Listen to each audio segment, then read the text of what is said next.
Hello. Okay, so first YouTube video.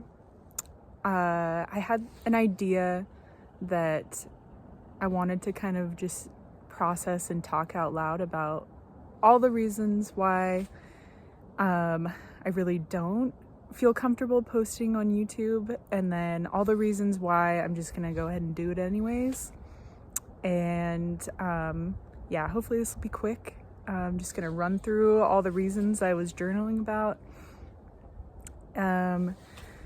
So one of the primary reasons I feel super uncomfortable posting on YouTube is this is like my first time talking on camera, and I don't know, it's strange to like notice the way you speak, the sound of your voice, like what your face actually looks like. And yeah, it just feels weird and uncomfortable to just bear that out into the world, even though, you know, I walk around and talk to people. It's just a different feeling to be seen and known and possibly watched by other people that I don't know. Another reason, like a lot of the ideas I have for videos, like I keep coming back to a question for myself of like who do I think I am, or what do I know about whatever it is that I want to talk about. And I'm sure that's a pretty common thing with people who want to start a channel or want to start maybe a writing project or some kind of creative pursuit. Is it's so easy to go back to like, who am I to do this? And you know, there's already so much stuff out there. So that's another reason. My third reason is like, I feel like I'm not a verbal processor. It's sometimes like I notice I'll, you know, be in a class with someone or meet someone, and they're so good at like explaining things in language, and I feel like I'm much more of a writing person, and I process things journaling and on the page, and that is where like my thoughts come together.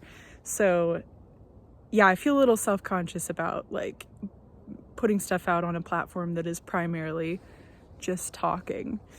So that's a reason. And then reason number 4, one of my like things I'm self-conscious about is I've filmed videos in the past, and I feel like my voice can be pretty monotone. Like I don't see necessarily, like I'll watch YouTube videos of people who are like really exciting and like dynamic in the way they share things, and it makes it interesting and entertaining.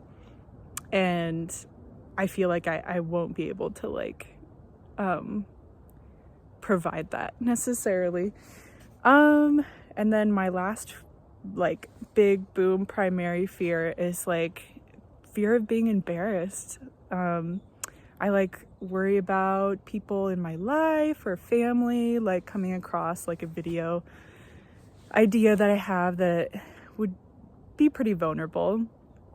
But that's just been like a common theme in my whole life, and I'm sure for a lot of people as well. Like not quite going for something because yeah, you might look like a fool doing it. So I just want to acknowledge all those things, and maybe you have felt those things too, and maybe not necessarily for YouTube, but for any other pursuit in your life. Those things are very real. But here's 5 reasons that I've just decided that I'm just going to do it anyways. So the first reason is I feel like it keeps coming back. Like my heart and intuition has just been thinking about it a lot.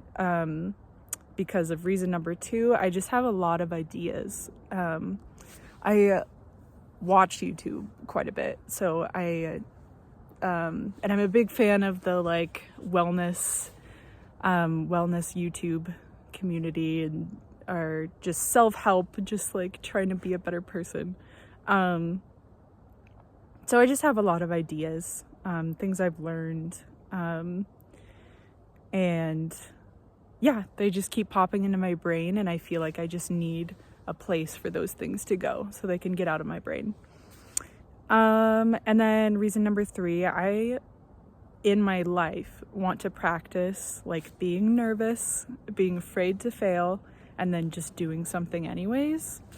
Just because I find that it takes me such a long time to like follow through on ideas I have, because there's so much hesitation and fear there. So yeah, it's just kind of a leap. And then reason number 4 is just kind of like, who knows? Like somebody I was talking or listening to recently was talking about how, you know, people are going to continue publishing books. Like there's not going to be an end in the foreseeable future of people putting their ideas into the world. And there might be like so many books on like one particular topic that, you know, why would anyone ever publish a new book about health and fitness or whatever? But the reason people do is everybody has their unique voice, take, perspective, understanding, and yeah, so it's a permission slip. Like everyone's allowed to get their stuff out there. And then reason number 5, it's just kind of a general goal in the whole arc of my life to provide a space for people to feel comfortable, and so, or a place for people to feel comfortable, encouraged, and like understood. So that was the goal of this whole video. Sorry, I'm trying to hold up my phone. I still don't understand how people do this. But yeah, so if you've felt any of the things that I've talked about so far, yeah, obviously I'm deep in that too. So I encourage you to possibly, you know, whatever this has brought up for you, let's try not to worry too much about what other people are going to think, because I think that's going to be a primary regret at the end of my life if I, you know, let myself think those things. And then I have a quote. One of my favorite authors, Annie Dillard, wrote a book called The Writing Life, where she very intensely encourages people just to go for it. And so she writes, "The impulse to keep to yourself what you have learned is not only shameful, it is destructive. Anything you do not give freely and abundantly becomes lost to you. You open your safe and find ashes." So yeah, that's the whole goal here. If you've stuck around to the end of this video, thank you. Apologize for the shakiness. I'm gonna have to find a solution to holding the phone up above my head. Okay.